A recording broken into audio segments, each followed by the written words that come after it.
আরে তুমি পাশের ঘরের নাসির না? আরে না আন্টি, আমি। কথাগুলো বলার আগে ভেতর থেকে একটা মিষ্টি আওয়াজ এলো। ইয়াকুবের মস্তিষ্ক চট করেই সজাগ হলো আর মনে করার চেষ্টা করলো সেই মিষ্টি আওয়াজটা কোথায় শুনেছে। ভেতর থেকে সেই আওয়াজ বলল, উনি নাসির না আমু, নাসির আগে যে থাকতো সে। ওনার নাম ইয়াকুব রাদীপ ফার্সি। ইয়াকুব রাদীপ ফার্সি। শুধু এইটুকু কানে এলো ইয়াকুবের, আগে পেছনে কোনো কথা নেই। সে যেন তার খই হারিয়ে ফেলেছে। সময়টা সেখানেই থেমে গিয়েছে হয়তো। নিজের নামটাই বারবার ইয়াকুবের কানে দোলা দিচ্ছে যেন, তবে আওয়াজটাই সেই সুকণ্ঠীর। ইয়াকুব শুধু শব্দের উৎসের দিকে চাতক পাখির মতো তাকিয়ে আছে। এই মেয়ের কণ্ঠ এত মধুর কি করে হতে পারে? অথচ প্রথম দেখায় কি গায়ে পড়ে ঝগড়াই না করেছিল। কই, তখন তো এই সুর এত মধুর মনে হয়নি। ইয়াকুব বাবা, ইয়াকুব। জি জি আন্টি, জি বলুন। তার কোনো সাহায্য লাগবে? কেন এসেছিলে? আন্টি, আমার একটু চিনির প্রয়োজন ছিল, মাথা ধরেছে, চা করে খেতাম আর কি। তুমি ভিতরে আসো। না ঠিক আছে, আপনাকেও কষ্ট দিলাম। না না, তুমি অপেক্ষা করো। এই তনিমা নাসিরকে এক বাটি চিনি দে তো। আমু, নাসির না, এই নিন আপনার চিনি রাদীপ সাহেব। আপনাকে অনেক ধন্যবাদ, আমি আগামীকাল ফিরিয়ে দিব। কথাগুলো বলে ইয়াকুব চলে যেতে চাইছিল, তখন তনিমা পেছন থেকে কাশি দেওয়ার মতো আওয়াজ করলো। ইয়াকুব ঘাটটা হালকা কাত করে পেছনে তাকালো। মিস্টার রাদীপ, এত সহজেই ভুলে গেলেন আমাকে? আমি তো মনে করেছিলাম আপনি অনেক স্মার্ট ব্যক্তি, কিন্তু আপনি তো। তাই নাকি? আমি অবশ্যই স্মার্ট, কিন্তু আপনার সম্ভবত পার্সোনালিটি ডিসঅর্ডার আছে। সেদিন ছাদে দেখে কি বললেন, আর আজ কি বলছেন? আমাকে আপনি আবার কবে ছাদে দেখলেন? সেদিন ছাদে আমাকে অসভ্য, গায়ে পড়া, যা ইচ্ছা তাই বললেন। আজকে আবার এইসব কেন বলছেন?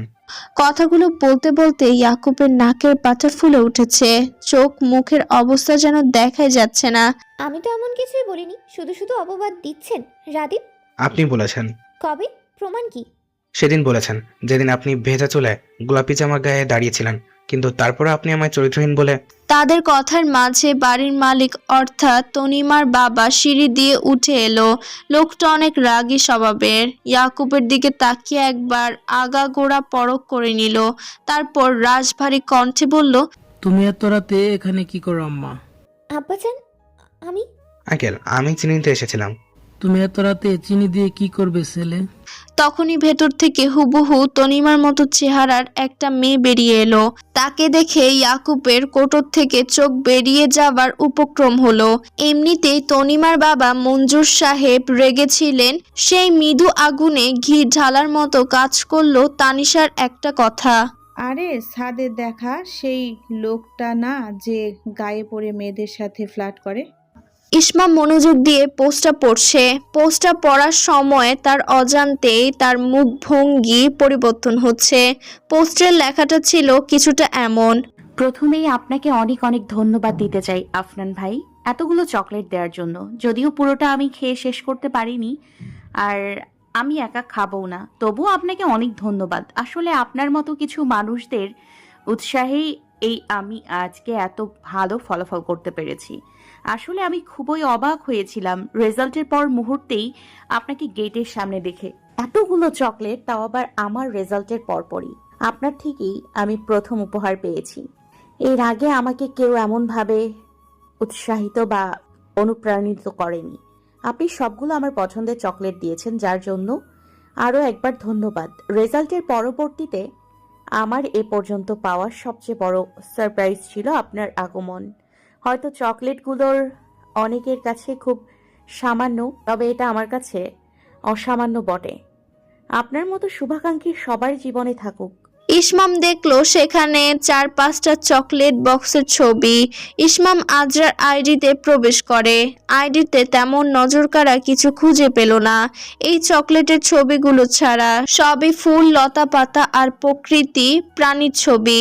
এটা কি আজরুশের বয়ফ্রেন্ড হতে পারে? আমি গিফট দিতে চাইলাম, নিল না, অথচ অন্যদের থেকে গিফট নিয়ে ট্যাগ করা হচ্ছে। নাটকবাজ মেয়ে মানুষ। ইসমাম তাচ্ছিলের ভঙ্গিতে মুখটা বাঁকিয়ে রুমে চলে গেল। ফোনটা বিছানার একপাশে ছুঁড়ে ফেলে পাতলা চাদর গায়ে দিয়ে ঘুমিয়ে পড়ল। তৃতীয় সেমিস্টার পরীক্ষা দেওয়ার পরও এখনো দ্বিতীয় বর্ষের ক্লাস শুরু হয়নি, আর 2-3 দিন পরে শুরু হবে। 2-3 দিনের একটা বন্ধকে আজরা ছোটখাটো একটা আনন্দের ভেকেশন বানাতে চেয়েছিল, তবে বৃষ্টির জন্য সেটা তেমন উপভোগ হয়ে উঠছে না।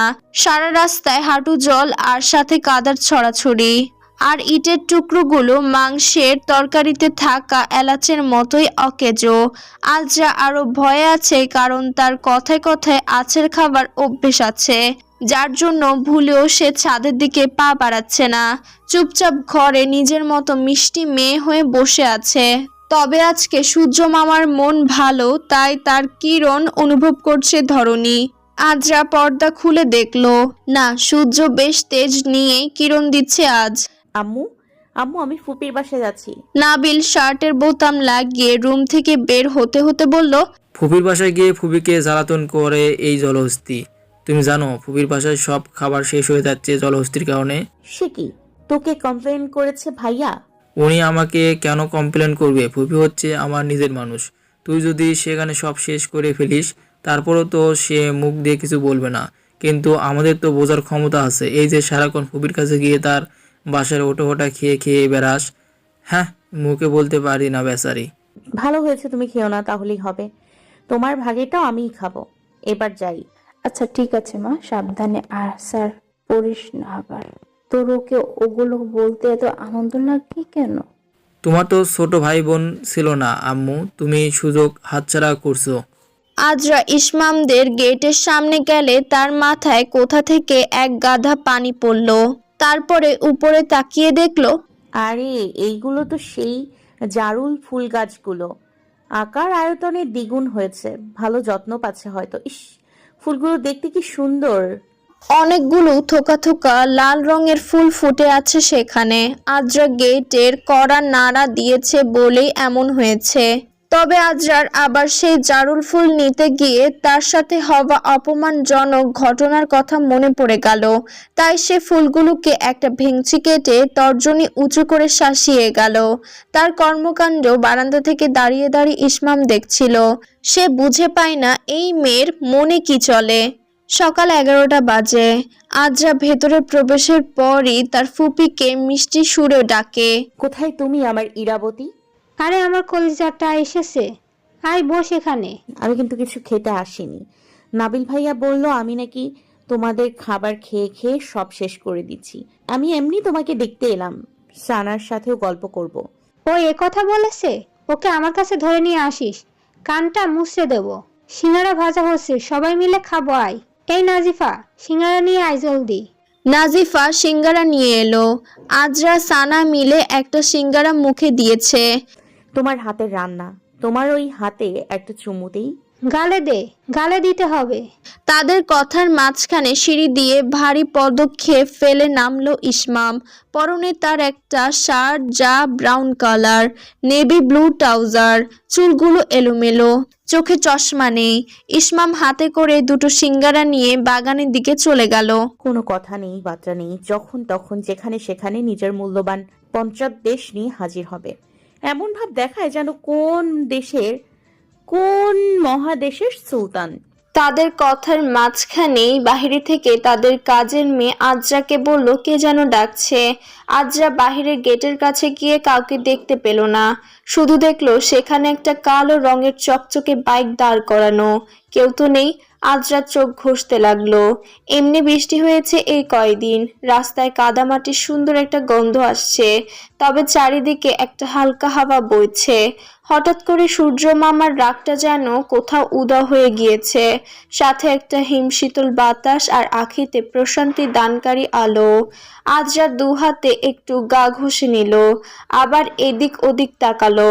আরে আমার ভাই কোথায়? শুধু শুধু মিথ্যা কথা বললো, নিশ্চয় অপেক্ষা করতে করতে চলে গিয়েছে। আচমকা আজরা তার মাথায় ভারী কিছু একটা অনুভব করলো। তারপর দেখে তার মাথায় হেলমেট।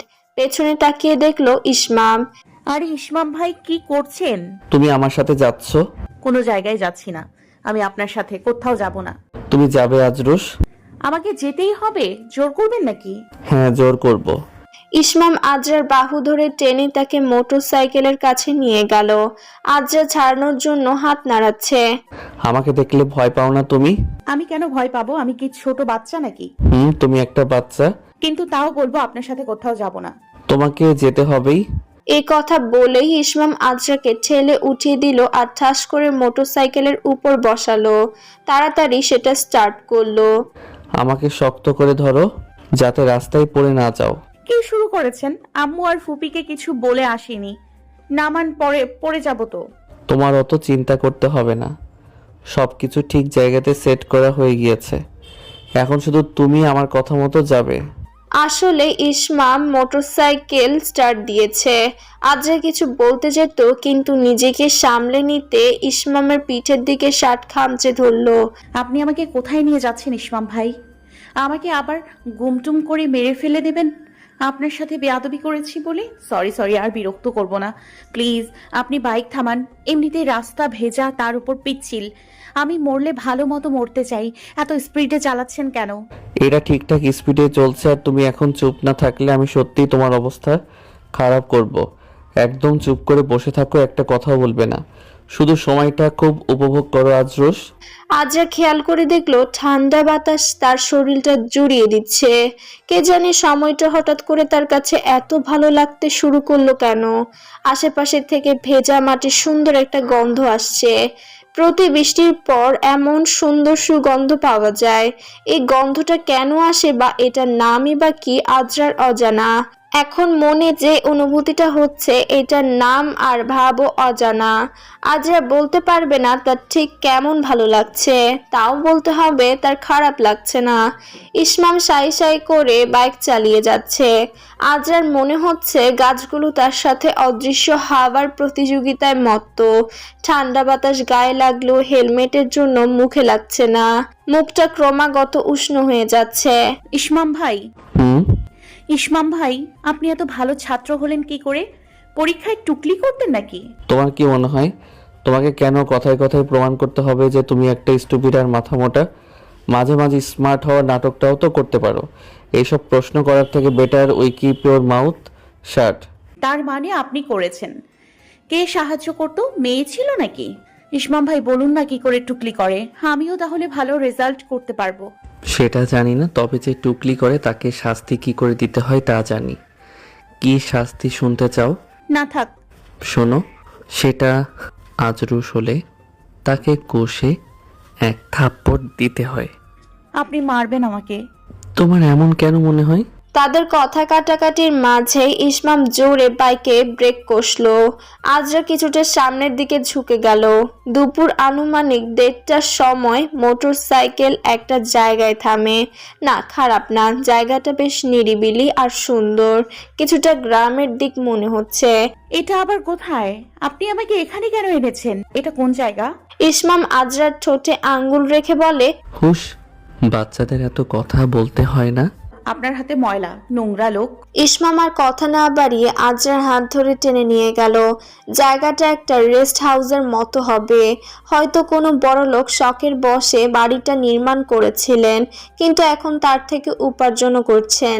একটা বিশাল বাগান, তার আশেপাশে জায়গায় জায়গায় নাম না জানা হরেক রকমের ফুল গাছ।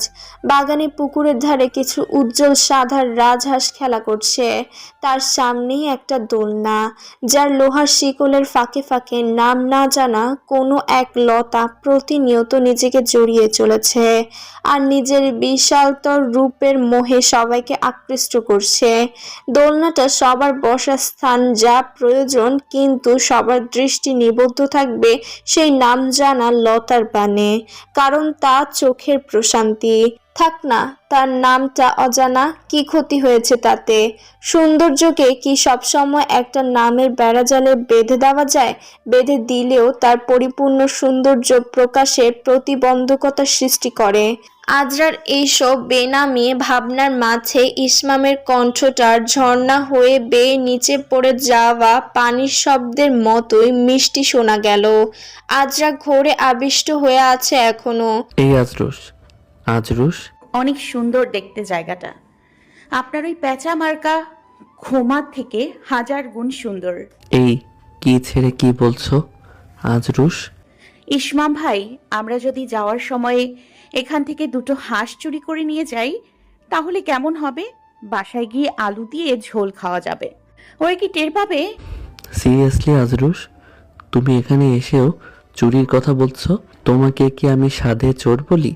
You are just an insane girl. আমি কি বললাম? দেখছেন না কি সুন্দর সাদা হাঁস? আপনি গেটের দারোয়ানকে কথায় আটকে রাখবেন, আমি মুখ থেকে হাঁস নিয়ে দৌড়ে পালাবো।